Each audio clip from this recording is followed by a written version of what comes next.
पूछा बस के बारे के मालिक न अकेले रह ना, लेकिन कैसे सब अपना घर के रोज रोज साफ सफाई करवावे ना। खाना उना बना दिल बरू का हो? हाँ साहब, नाश्ता उस्ता सब बन गइल बाटे, अब खाना बना के कनी की तनी पोछा मार देनी।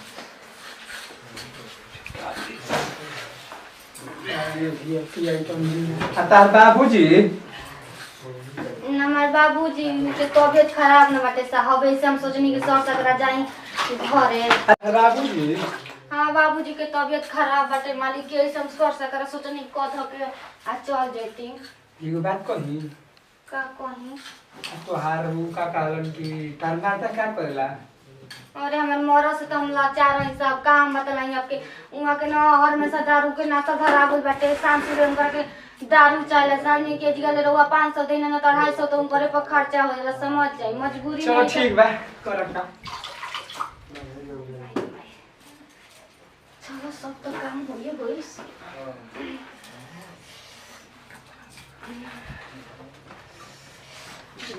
तो हमको मरियो दुखाता, से काम ना करो ना तो से छुट्टी ना मिली।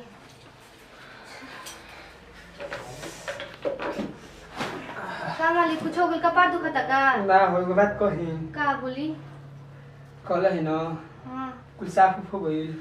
हाँ हम सब अब कुछ छोड़ले गलो कुछ कत साफ हो कर देसी काम कर का अपना घरे। ओ किलिफ हो गइल मालिक। अब मतलब कुछ बना एगो बात कही हो? तनी जल्दी छुट्टी दे दी ना हमरा के साथ। सुनो ना, तार छोड़ा सफाई उफाई का करत रू? तारा बाबा अच्छा ना लागला सफाई उफाई कर लो तो।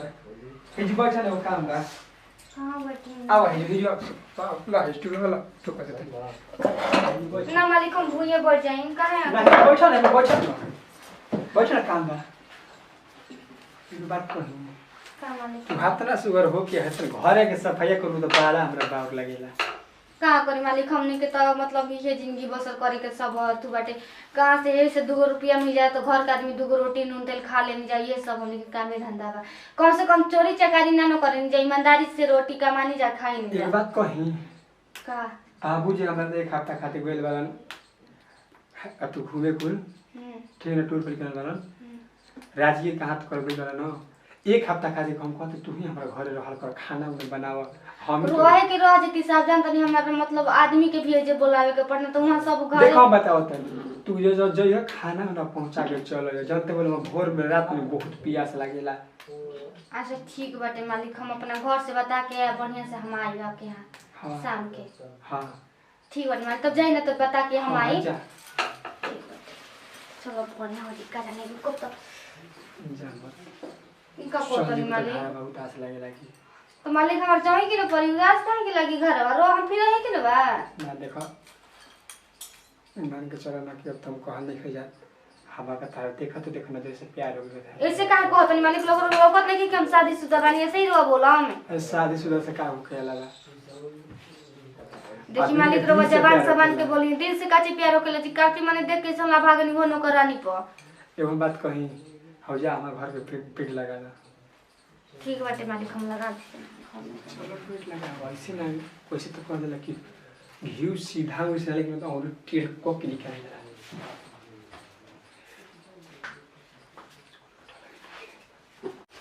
भगवान मालिक के चिंता दिमाग में चलो करते काहे मालिक कोड़े काहे बंद करता नहीं? अरे बाबा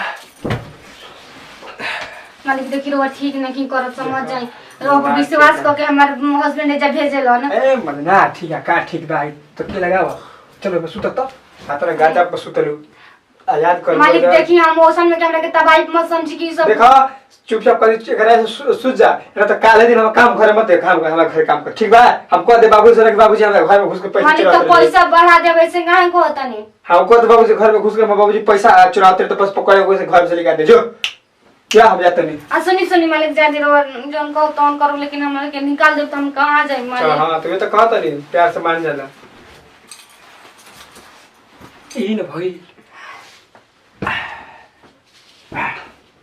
रेडी बोल ना ना मालिक देखिए एगो आपसे हम जोड़िया बात बाटे समझ जाए कि हमनी के पास बस इज्जत के वाला और कुछ नहीं के ये रवा ले ले तो हमनी के पास बची का। हमके बचा लो। देख जाते ही ठीक ना, जितना पैसा मांगबे उतना पैसा दे और कभी एडवांस में 10-20 रुपया दे देवे अधिक, ठीक ना। और सुन ये बात के कोई से लिंक ना कुछ है, तो जितना हम अच्छा देखी ना उतना बुरो है, इतना हम शांत दिमाग है ना उतना गरमो दिमाग है, ठीक ना। जे खोपड़िया आउट हो जाए पूरा गाँव जाए माद उड़ जीबी। ठीक बाटे मालिक, हम केहू से ना को कैसे कब का जब हमारी जो देने के रख गई कैसे कब तो सब कोई हमारे के न थूके कि गरीब होके काहे ऐसे कोई लसिया के मुंह देखा लायक नहीं कि हम का कब वहां से।